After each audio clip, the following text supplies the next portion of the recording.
Strategizing ways to get people, especially young people, interested in learning about nuclear issues is always a challenge.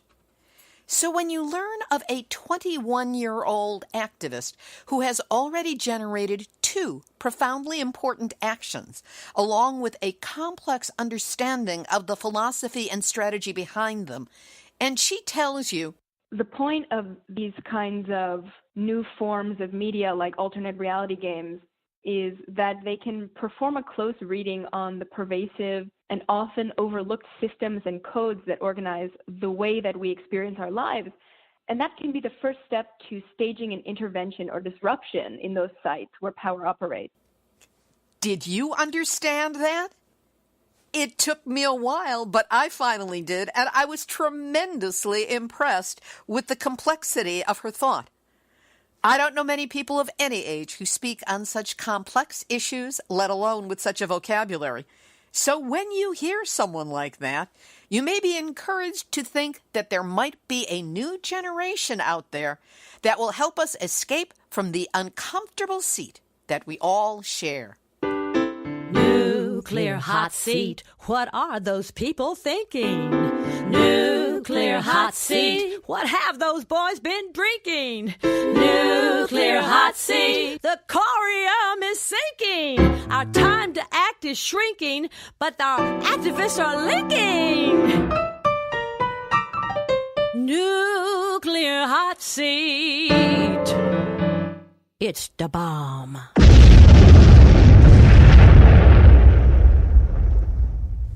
Welcome to Nuclear Hot Seat, the weekly international news magazine keeping you up to date on all things nuclear from a different perspective.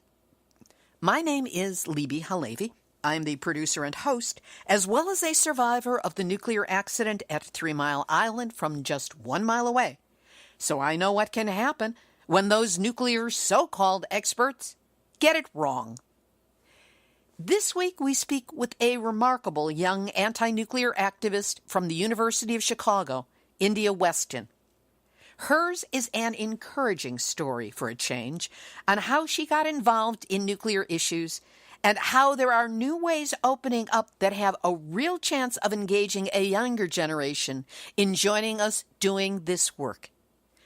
We will also have nuclear news from around the world, Numbnuts of the Week for outstanding nuclear boneheadedness, and more honest nuclear information than we're bound to hear on Trump's emergency address to the nation tonight.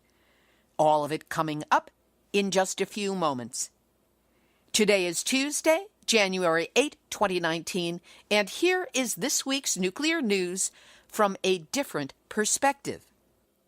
Starting here in California, where the Trump administration's Department of Energy has announced that it intends to leave almost all of the contaminated soil in its area of the Santa Susana Field Laboratory not cleaned up, despite admitting that it would violate the legally binding agreement it entered into with California in 2010. The cleanup was supposed to start in 2017. The breach of long-standing promises is included in the final environmental impact statement for the Santa Susana Field Lab cleanup, which was released by the Department of Energy, DOE, on December 18 of last year. DOE also proposes to not remediate most of the contaminated groundwater at the site, but to just leave it to naturally attenuate. No, radiation will not dilute and go away. It will disperse, meaning all of those atoms, each one of which is dangerous, will just keep going as far and as wide as they possibly can, with nothing to stop it, certainly not any part of our government. The site housed 10 nuclear reactors, one of which suffered a partial meltdown and 3 others which also experienced serious accidents. There was a plutonium fuel fabrication facility and a hot lab, which cut up highly irradiated nuclear fuel shipped in from around the country. Radioactive and toxic chemical wastes were burned for years in open-air pits. And this is also the same site where the Woolsey fire broke out last month. And now the California Department of Toxic Substance Control has released a preliminary survey that basically says, hey, nothing went wrong here, nothing to worry about, move along. This despite the fact that the Woolsey fire broke out less than 1,000 yards away from the site of the 1959 meltdown. Denise Duffield of Physicians for Social Responsibility Los Angeles said, DTSC's report has no credibility. As the critique demonstrates, there are virtually no measurements from the time of the fire, which is what matters most, and only a handful of very insensitive measurements taken days after the fire was out. Even so, DTSC found some elevated soil and ash concentrations off-site, which it proceeded to dismiss.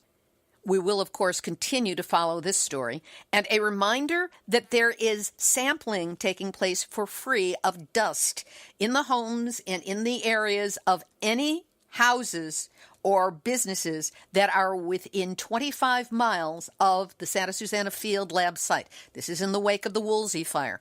It's being coordinated through Fairwinds Energy Education. Fairwinds is spelled with an E.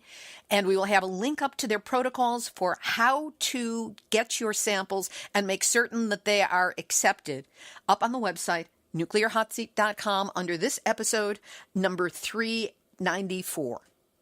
We'll also have a link up to an article about the work of Marco Kaltofen of Worcester Polytechnic Institute.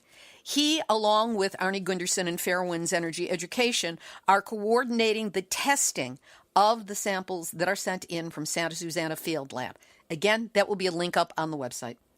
This is the same kind of work that was done up at the Hanford site in Washington State, when, after workers were exposed to radiation from the Purex plant, a facility, highly radioactive facility that was being torn down, they were given a clean bill of health by the state and the feds, only to find out that radiation exposure was not only inhaled by 11 of the people who had worked there, but it was found in their homes and also in some of their cars. This is good, important, scientific, data-based work that the government is clearly not providing. San Diego attorney Michael Aguirre is asking the FBI to determine whether performance errors in the handling of radioactive waste by Southern California Edison contractors at the San Clemente nuclear plant were more than a regulatory violation. In a letter to the FBI San Diego field office supervisor, Aguirre said the findings and violations issued by the U.S. Nuclear Regulatory Commission late last month could be considered criminal under federal law. Aguirre wrote to the FBI, the violations were frequent during the period January 2018 to August 2018. Indeed, Southern California Edison is a repeat offender. NRC investigators were examining a near-miss accident from early August when a 49-ton container containing spent nuclear fuel assemblies became lodged inside a storage cavity 18 feet above where it was supposed to be placed, and it dangled there for almost a full hour. While reviewing this near miss, federal investigators found that Edison experienced a similar misalignment problem in July and failed to figure out what went wrong or develop corrective actions to prevent it from happening again. They also concluded that, quote, contact between the canister and vault components frequently occurred, and said Edison failed to properly train workers responsible for transferring the spent fuel from cooling pools to so-called dry storage. And now Edison is trying to restart the process like nothing was wrong. This time, may Aguirre prove to be the wrath of God. Obscure Werner Herzog reference. Those canisters at San Onofre, which are proving so problematic, are also being used at Vermont Yankee, and the NRC has filed a complaint against Holtec, the manufacturer of the casks used at Vermont Yankee, saying that it adopted a new design for its steel and concrete containers without federal approval. NRC officials say the company made changes after discovering a loose bolt last March, meaning March of 2018, at San Onofre in Southern California. As a result of that discovery, the Vermont Yankee plant, where 58 casks are now stored following the reactor shutdown 4 years ago, temporarily halted transfer of those casks from a spent fuel pool. The transfer was resumed after 2 months of inspections, despite the casks being in violation of federal safety regulations. Because, hey, it's only nuclear. What do we care about safety? In Connecticut, flirting with numbnut status, Governor Daniel Malloy announced the winners of a major clean energy procurement. and included the selection of Millstone Power Station in Connecticut and Seabrook Nuclear Power Station in New Hampshire. 2 nukes being claimed as zero carbon and getting these energy contracts meant for renewables. Claire Coleman, attorney at Connecticut Fund for the Environment, told the Connecticut Mirror, "The future is offshore wind, solar, geothermal, and smart energies for efficiency and energy storage. But the small investment in these newer resources, compared to the heavy investment in nuclear, largely don't reflect that. Instead, the state has doubled down on the energy resources of the past." More bad government thinking. New Mexico environmental regulators have approved a permit change that could ultimately allow for more waste to be placed at the U.S. government's only underground nuclear waste facility, the Waste Isolation Pilot Plant outside of Carlsbad, New Mexico. That site has only been cleared for low and mid-range radioactive materials, transuranic waste, which is left over from the weapons manufacturing process. The permit modification changes the way the volume of waste is calculated. Specifically, it excludes the empty space inside waste packaging containers. Just watch. Soon they're going to want to exclude atomic space, which is the space between atoms. And all of these are just word games to start squeezing in more nuclear waste and, unfortunately, maybe leading to expanding the repository's mission to hold other kinds, meaning more highly radioactive waste. And Bill Gates is at it again. The billionaire philanthropist released a letter detailing what he learned in 2018 and what he hopes to accomplish in 2019. And one of his goals for the next year is to persuade U.S. leaders to get into the game of advanced nuclear energy. He wants to commit new funding, update regulations, show investors that it's serious. And guess who's a major investor not only in new nukes, but also in waste remediation through Republic Services? Yeah. And Congress has passed a bipartisan bill to boost advanced nuclear energy. Doesn't that just make you feel warm and fuzzy? The bipartisan bill, idiots who don't understand about nuclear on both sides of the aisle, was approved by a voice vote in the House on Friday, December 21st. Approval comes a day after the Senate did the same, and Trump is expected to sign the bill, though it does not appear that he has done so yet. Over to Japan, where 187 teenagers and children have been found to have thyroid cancer or suspected cancer following the Fukushima nuclear accident. Concerns over radiation-induced thyroid cancer led to ultrasound screenings conducted at the Fukushima Health Management Survey. The observational study group included about 324,000 people aged 18 or younger at the time of the accident.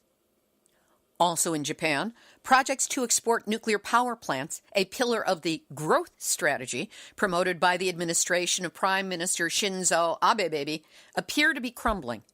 Factors behind the failures include ballooning construction costs due to strengthened safety standards after the triple core meltdowns at TEPCO's Fukushima Daiichi nuclear power plant in March of 2011, and growing anti-nuclear sentiment around the world. The export projects have effectively failed, and this takes down 2 nuclear power reactors that Hitachi was going to build in Midwestern Britain, and also a plan for nuclear power plants in Turkey. A little under 9.16 million. That's the number of bags of waste from decontamination efforts around the stricken Fukushima nuclear plant. The 1 cubic meter bags are found at some 114,000 interim storage or decontamination sites across the prefecture, stacked 4 layers high with the 5th layer of uncontaminated soil laid on top to block radiation as best possible. Now, mayors from 5 cities in Chiba Prefecture are requesting for an 8th time that the central government deal with high-level radioactive waste in their cities. The mayors began formally requesting the central government establish a long-term storage facility as of January 2018. Much of the contaminated soil has been stored in plastic bags in empty lots, some of these near homes or schools, others in watershed areas. From our friends at the International Campaign for the Abolition of Nuclear Weapons, ICAN, this piece of good news. There has been a major breakthrough as the Australian Labor Party has committed to sign and ratify the UN Treaty on the Prohibition of Nuclear Weapons when it forms a government. That looks to be in the first quarter of 2019. In the bad news department, Russia has announced 2 new weapons. A hypersonic glide vehicle that could deliver a nuclear strike at 20 times the speed of sound, and a so-called unstoppable underwater drone that experts fear could trigger a 300-foot radioactive tsunami with a massive nuclear blast at sea. In the UK, thousands of archive files relating to Britain's nuclear weapons and atomic energy programs have been withdrawn from public view without warning.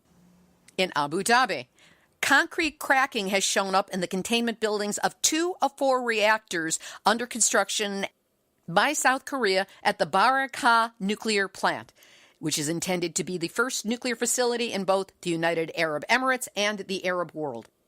Numbnuts adjacent in Canada, where Canadian nuclear safety officials have been dealing with a split-second mistake that shut down a reactor at the Pickering nuclear station east of Toronto. Someone pushed the wrong button, and a machine that can produce 500 million watts of energy stopped. You know, if your laptop lets you think twice before it shuts down, don't you think a nuclear reactor should also? And now... Nuclear hot seat, nuclear hot seat, nuclear hot seat, numbnuts of the week. Let's say you've got an old radioactive abandoned site like Chernobyl. What are you going to do to take advantage of that chunk of land just sitting there? Why, let's throw a party. Let's throw a rave. Yeah, they did. Members of the rave community, often looking for new and improved places, put that in quotes, and settings to dance the night away, last December held a rave at Chernobyl. As described by Valery Korshinov, an artist from Kiev who masterminded the experience, "For all the people, the world knew this place for tragedy, but we have made Chernobyl less harmful for the environment. We are safe. We have come here to change the history of Chernobyl." Maybe not the history of Chernobyl, but certainly the history of the people there, if we just check back in 3 to 5 years to find out their thyroid cancer rate, and 15 and more years for their heart tumor rate. But everybody's thought that they were safe because they were wearing suits to keep them protected for radiation. They're talking about the white Kevlar things. But you can't keep a good raver down. People danced, laughed, played, raved in the decontaminated, this is what they said it was, decontaminated area of the Chernobyl nuclear plant. No such thing. There's always residual there. And they were spreading brightness in a place reminiscent of a zombie apocalypse setting. Scientists, remember those people who have got degrees and study this stuff? Scientists predict that it will take a minimum of 24,000 years before the zone will be considered inhabitable again. But the rave helped spread the propaganda that the city of Pripyat has shown signs of improvement, and a great portion of it is, quote, no longer contaminated by the harmful radiation. And the local government hope to see an influx of tourists, which will help generate economic growth. So, whoopee, everyone. Let's all go party down at Chernobyl. And remember, no glow sticks will be required. And that's why Valery Korshinov and you stupid young people dancing your lives away in Chernobyl and city of Pripyat and whoever else was behind this really stupid idea, you are this week's Nuclear Hot Seat, Numbnuts of the Week. We'll have this week's featured interview in just a moment. But first, I know you. I know that you care about getting honest, verifiable nuclear news. Otherwise, you wouldn't be listening to this show. That's what we set out to provide at Nuclear Hot Seat every week. Verifiable nuclear information that's been sourced, checked, and footnoted. Plus interviews with people who are genuine experts on various aspects of the nuclear industry and its impact on life, health, and our shared genetic future, as well as features with people on the front lines of activism around the world. Without your support, Nuclear Hot Seat would not be able to continue. So if you're grateful for this information, the kind that you get from the show every week, help us out by sending us a donation to help meet the expenses. Just go to nuclearhotseat.com and click on the big red donate button. That's where you can send a one-time donation of any size or set up an automatic recurring donation of any size. And for those of you who want to make a big difference but find yourselves on a budget, and that's a lot of people these days, on the website there's a big green donate button that allows you to easily set up a recurring donation of just $5 a month, the same as you'd spend here in the U.S. on a cup of coffee and a decent tip. So start the new year right. Do what you can to help Nuclear Hot Seat stay up and running so that we can continue to search out and share information that the nuclear industry would really rather you not know. Whatever you can do to help, you have my gratitude. Here's this week's featured interview. Happy New Year! Happy New Generation. This week, we speak with a remarkable young anti-nuclear activist from the University of Chicago, India Weston, on the new media way she first discovered the hidden nuclear history, which is a fascinating story just in and of itself. Also, how she grew in her understanding of nuclear issues, and not only what motivated her to head up two extremely effective protests, but what they were and what they did. It is an encouraging story for a change of how there are new ways opening up that have a real chance of engaging a younger generation in joining us in the continuation of this crucially important anti-nuclear work. Now, I suspect there may be an age divide in how people get or respond to what our interviewee is saying. I know it sent me down some rabbit holes, which is a phrase I wouldn't have used before this interview. So, just a few crib notes. Jonathan Blow, who is referred to, is apparently a famous megastar in the video game creation arena. Chicago Pile 1 refers to the first so-called controlled atomic explosion, which took place at the University of Chicago 76 years ago.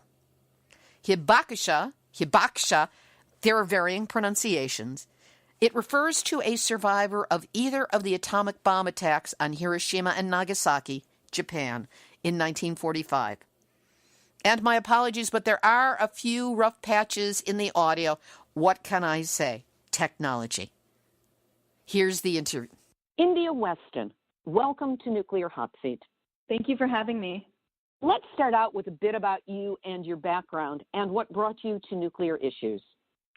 Well, I'm a fourth-year student at the University of Chicago in the Interdisciplinary Studies in the Humanities program, and I have become, over the past 2 years, a transmedia performance artist. What does that even mean? So most of the work I do involves the networked computer, cuts across different media, and utilizes pre-existing technical platforms. So I will use social media to create different rabbit holes into a game or performance, and then people will find their way to live events or piece together narrative puzzles online.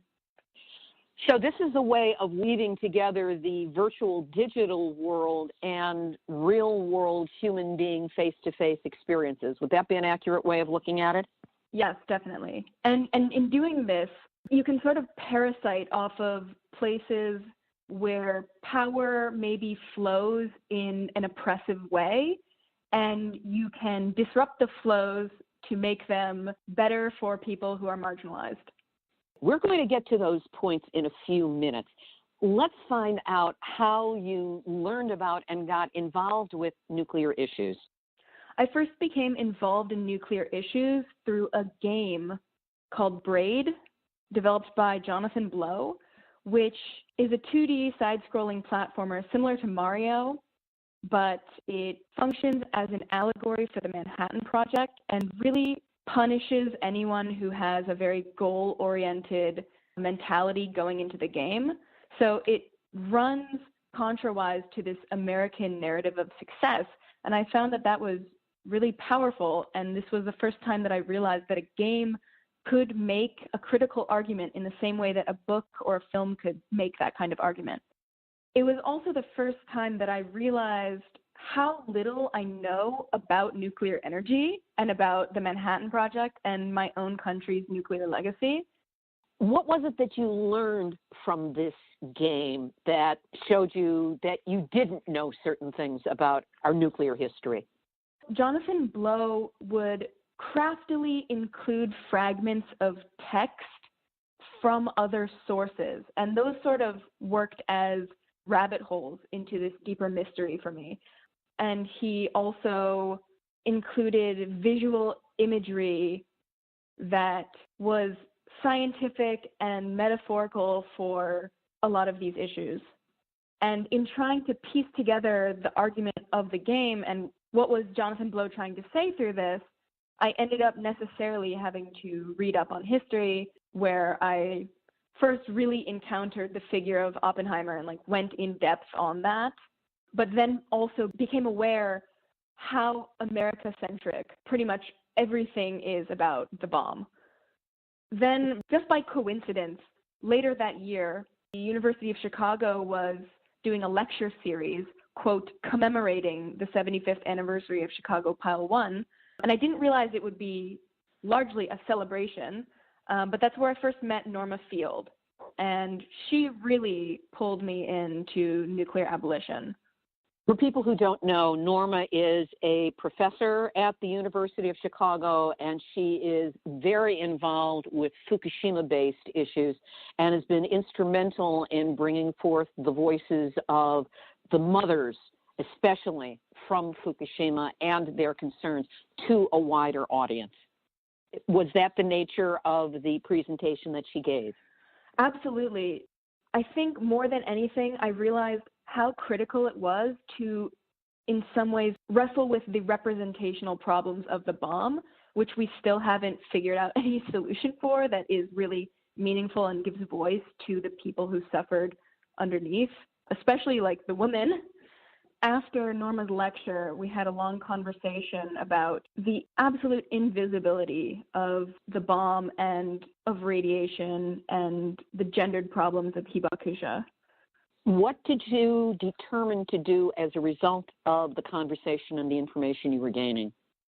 This always makes me angry to talk about because I'm just recalling how uncritical and disgusting the university was in this action. But on the 75th anniversary of the first sustained nuclear chain reaction, the University of Chicago commissioned Chinese artist Kai Guo-Cheng to create a rainbow pyrotechnic display in the shape of a mushroom cloud.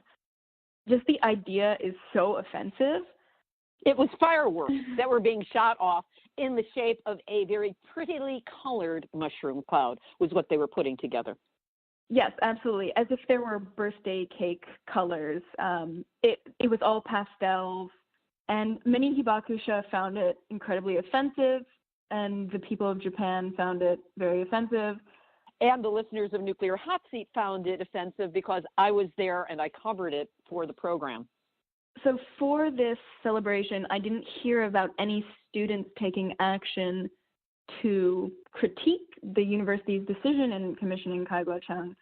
So I decided to stage a piece of performance art that would be really tangential to Kai's work, not to disrupt it, but to create a rupture in the sort of sensible, who could say what about this piece?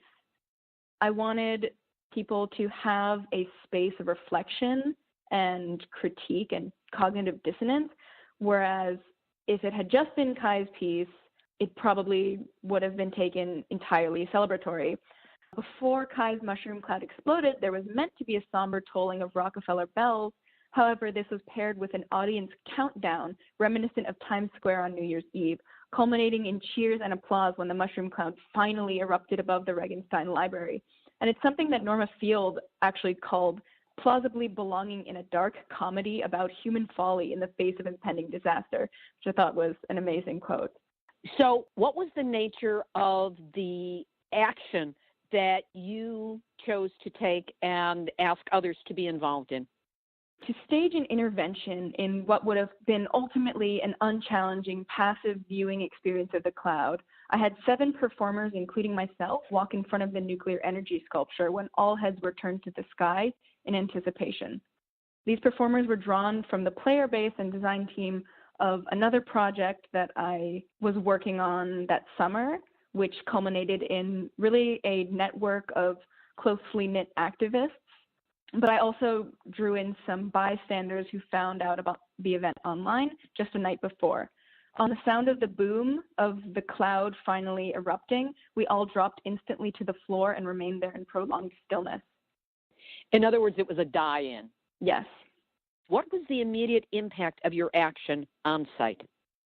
So from what I could see, and that was mostly the cloud looming over me and slowly dissipating, eventually I started to see people's faces gathering around and looking down at me, and they looked very disturbed and contemplative. And I feel like they were really going through some kind of internal cognitive dissonance within themselves where they were wrestling with the legacy of World War II and the way that America paints the bomb. Were there reporters on site, and did they relate what you had done with this die-in? There were reporters.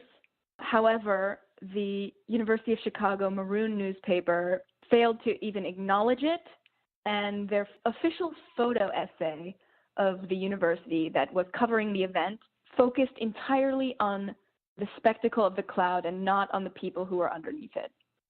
I believe that's a point that you made in a paper of yours that I read, that when people think of nuclear, which was of course mimicked by this fireworks event, they look to the sky, but they don't look to the ground to see what the actual impact of it was. Absolutely. How did the University of Chicago administration receive it or acknowledge it, or did they at all? They really didn't. It was something that, through their neglect, showed their hand sort of in what they really think about free speech. This has been something that has been an ongoing debate on my campus because the university presents itself as a bastion of free speech, and yet we have a democratically elected graduate student union that isn't recognized, which the university administration refuses to bargain with. And they clearly did not recognize my performative action, or else they at least would have acknowledged it in their video essay of the event.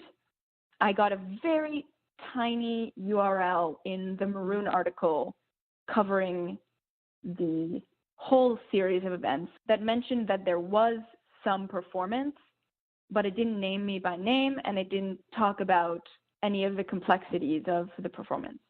And of course, by saying there was a performance, you could have been out there with guitars singing the glories of nuclear energy or the nuclear bomb, rather than being in protest of what was going on there.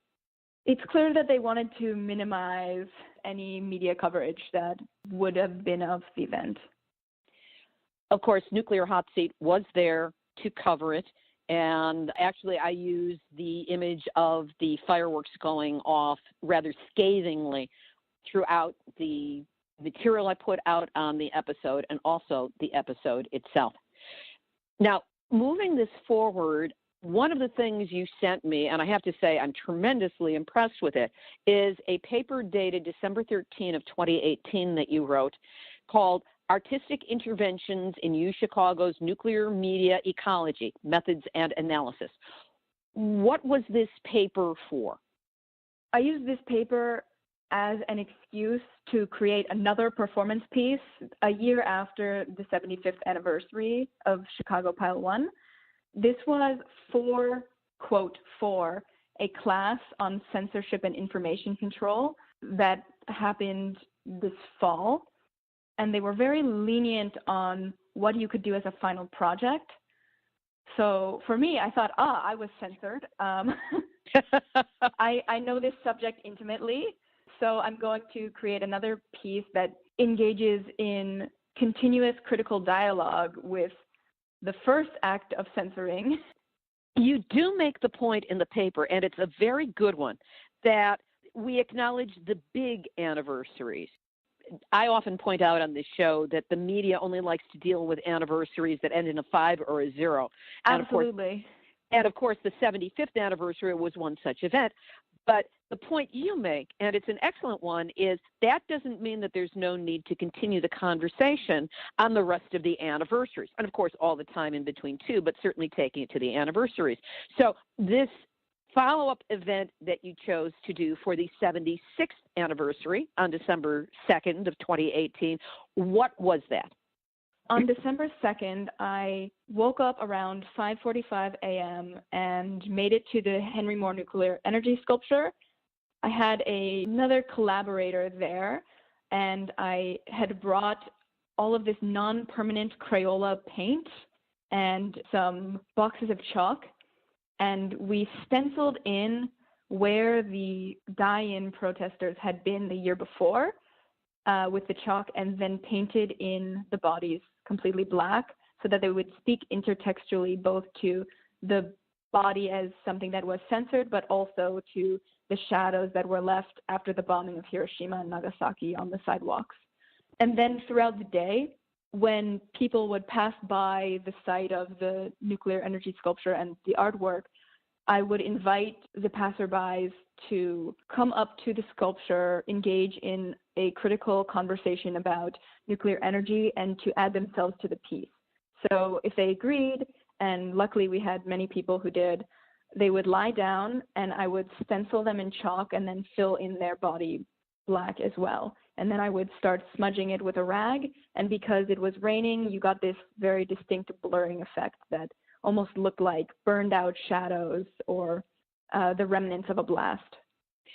Those pictures, and I've seen several of them now, are quite eerie and ghost-like in their appearance, and actually they do evoke the kind of carbon shadows that were left at Hiroshima and Nagasaki when people were evaporated by the blast. Yeah, they were very emotionally difficult to draw for me. What has been the aftermath of that? I mean, you say it was non-permanent. Did it all wash off with water? Did you have to come back with scrub brushes on it? Is all trace of it gone? So this is very interesting.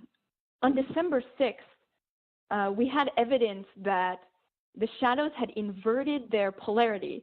So where they used to be black, the shadows started to turn white. And whether this was a reaction between the paint, the rainwater, and the granite, or evidence that the university staff was ordered to scrub off the shadows and thus some newer granite is exposed where old granite that was dirty was rubbed away, we don't know. But there seems to be, and it's very eerie, you have pictures from an office that is up in an adjacent building.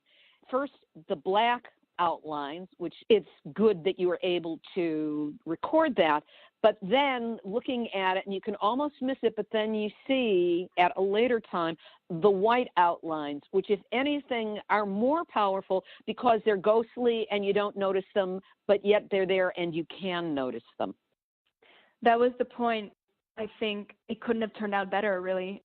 If the university did authorize the effacement of the installation, then the white shadows are left there haunting the site like these almost unnoticeable ghosts viewed from the ground angle where you pass the statue. But then if you're a scientist working in the Eckerd Research Center, which is where we got that angle from, I think it's fitting that it's a reminder not to lose your own humanistic values in pursuit of grant funding or academic clout. Only the scientists are going to be the ones who can see them. And of course, they're the ones who need to be reminded. Yes. Now, one of the things that we who are active fighting against nuclear are most concerned about is that we're getting older, demonstrably older, and we're always concerned about what we can do to attract a younger generation into doing this kind of work so that it continues. And at 21, you are demonstrably in that younger generation. Leona Morgan is no longer the youngest one we're dealing with. And I'm wondering from your perspective, what might be done to attract other young people to this issue and to this work? You mentioned that there already was some kind of a gamer program that got you interested initially. And you've also said to me separately that this project might turn into an alternative reality game. What might that look like, and is that the way to go if we are to attract our next generation? I think that games, because they are the fastest growing cultural and aesthetic form right now, are really something that we have to look into. I think there's no other way around it. They have replaced largely what film used to do, alongside, of course, is like serialized television. But I think the main point, which I stated in my paper, quoting Rita Raleigh, is the way that our society is trying to express itself and is conceiving of revolutionary transformations has changed because of digital media. And there's, of course, room for embodiment in political projects, but we have to be strategic about these sites where power operates. I think the point of these kinds of new forms of media like alternate reality games is that they can perform a close reading on the pervasive and often overlooked systems and codes that organize the way that we experience our lives. And that can be the first step to staging an intervention or disruption in those sites where power operates.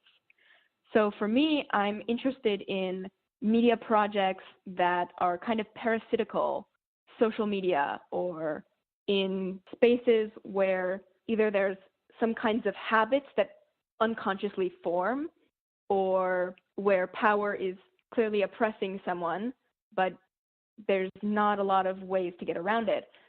For instance, Facebook with backends to Cambridge Analytica, and yet it's still a huge part of our lives to have to use this program.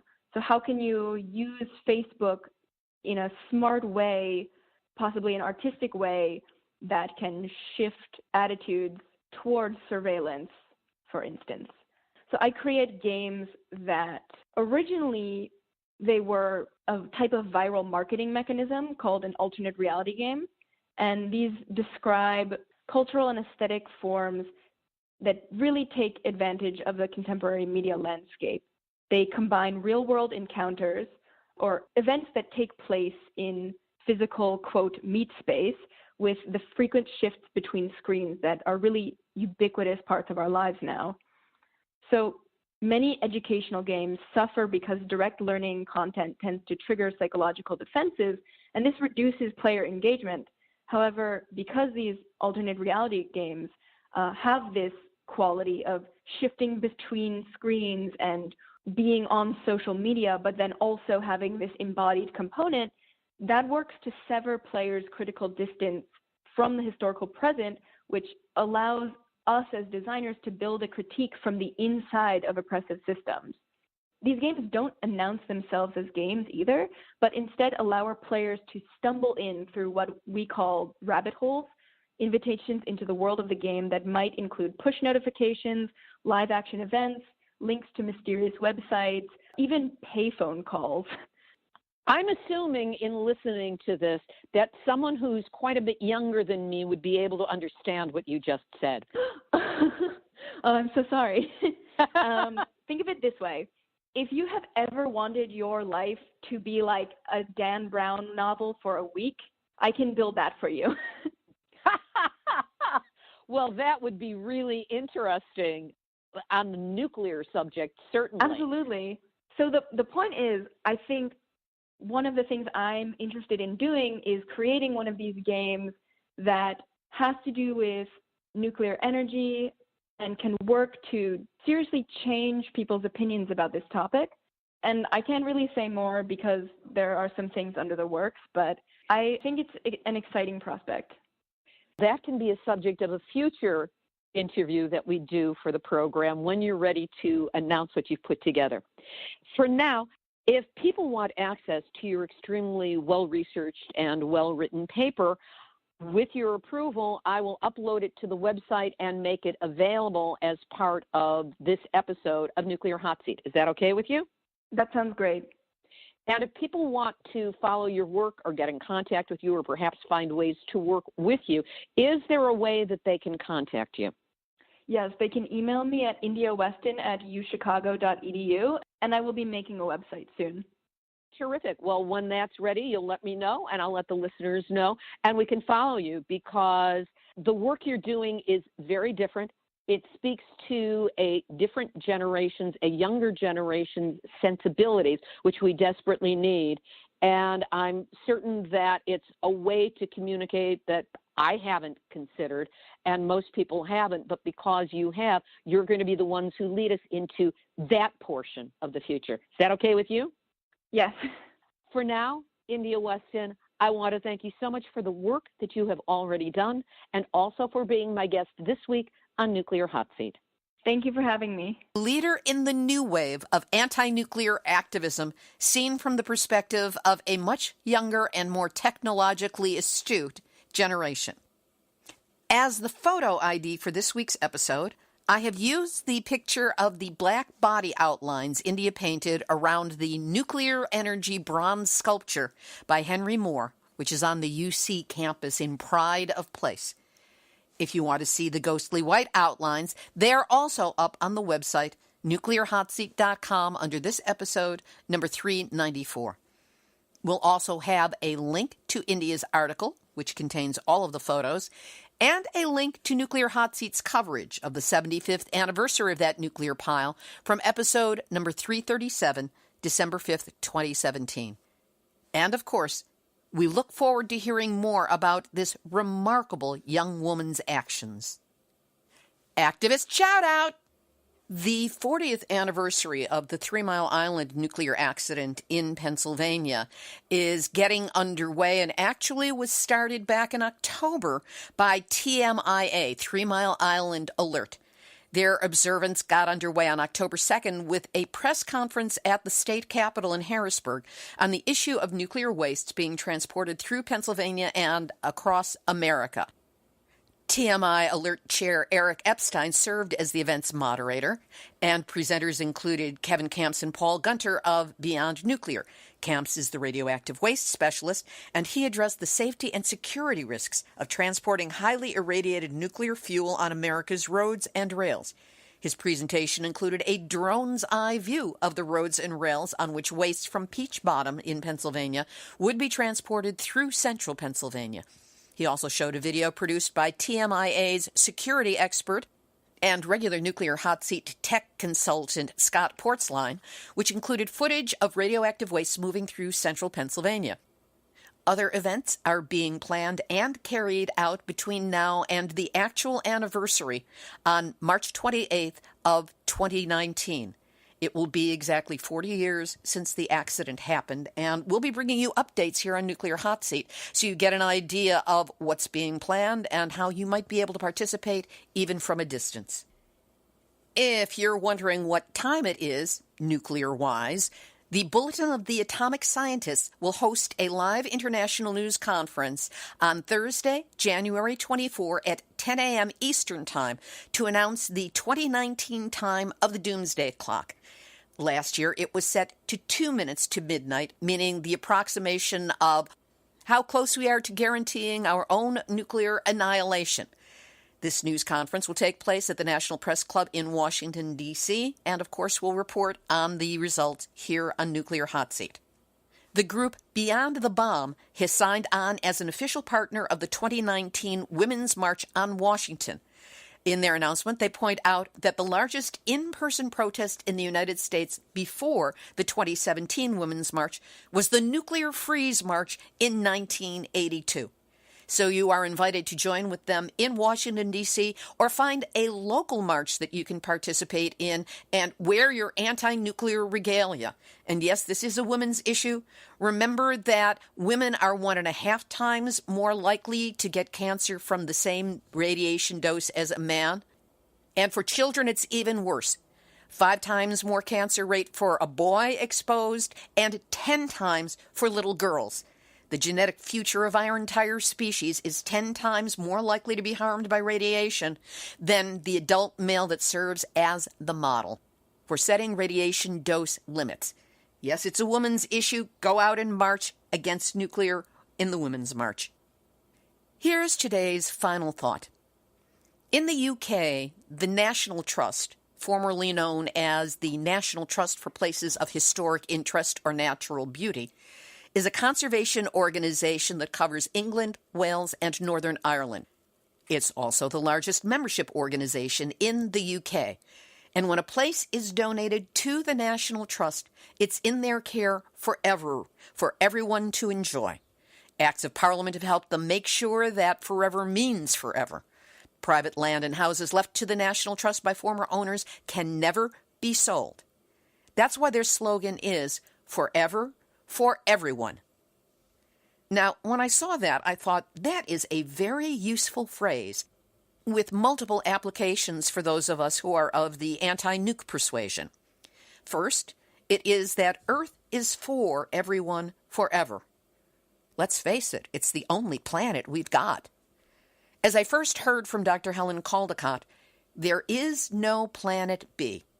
For all the Mars curiosities and SpaceX pretensions and the like, there's no planetary suburb out there just waiting for us to pack up the kids in the house and move away from our decaying inner city of a planet. For better or for worse, Earth is our home. Forever, for everyone. That's the protection we're supposed to provide here in the United States for our national treasures, the national parks, national monuments, those places that have been officially put aside to be preserved as the genuine, irreplaceable wealth and beauty of our nation for all of us to be able to enjoy.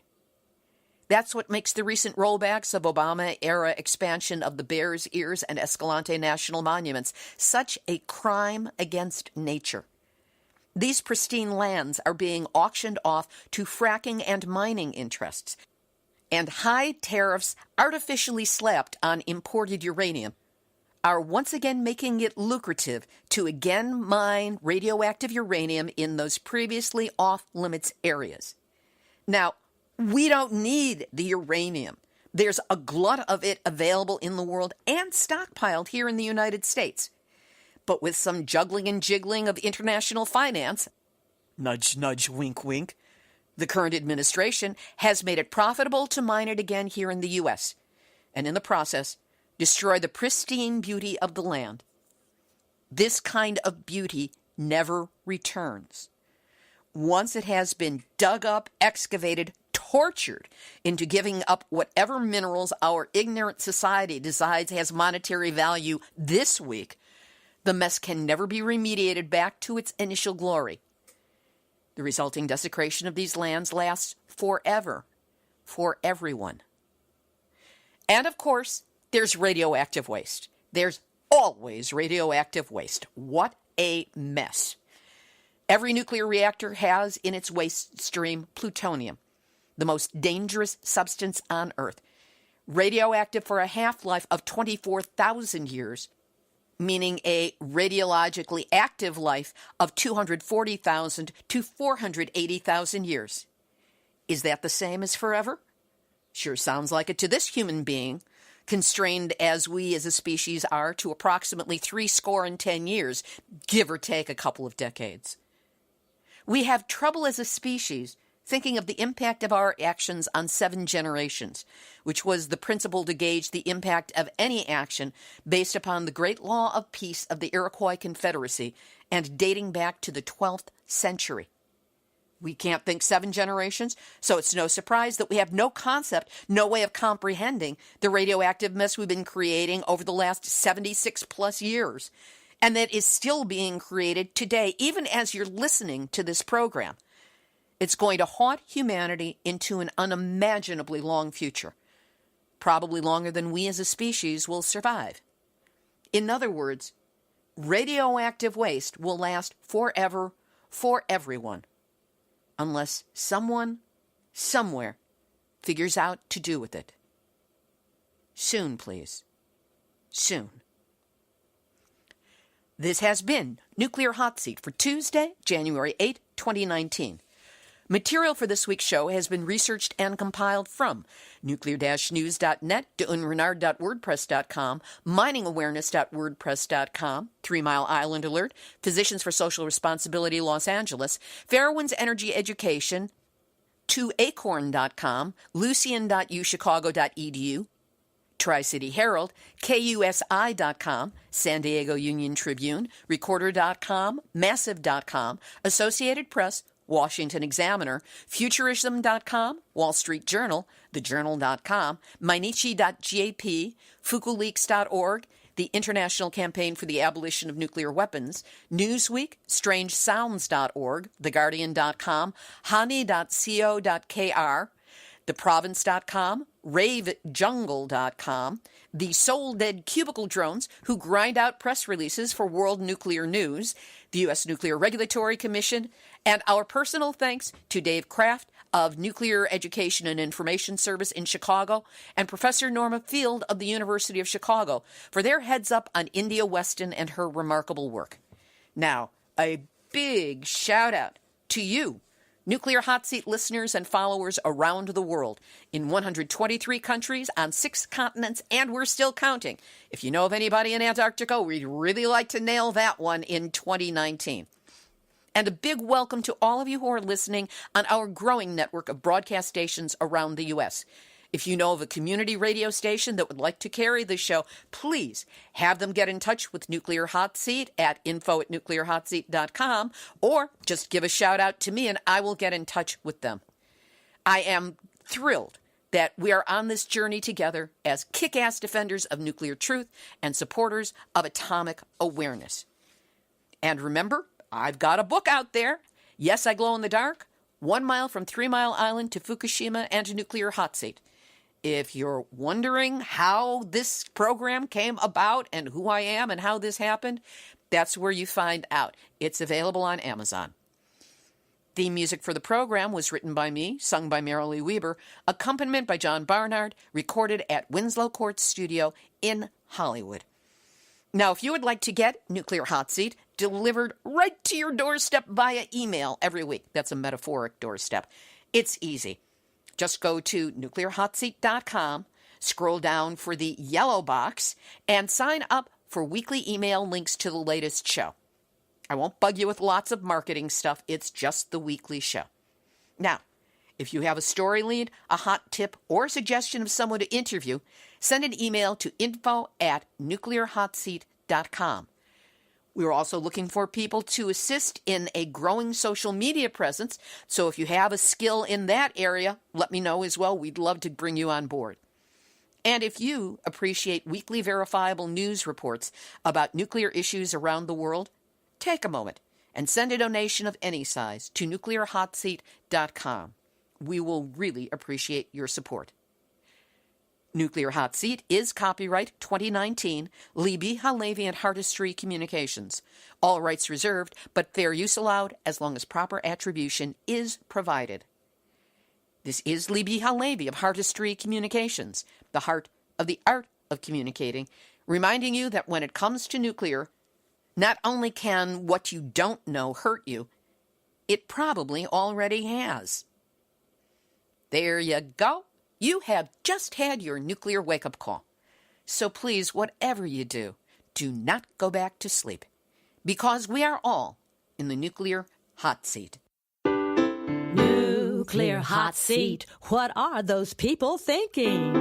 Nuclear hot seat. What have those boys been drinking? Nuclear hot seat. The corium is sinking. Our time to act is shrinking, but our activists are linking. Nuclear hot seat. It's the bomb.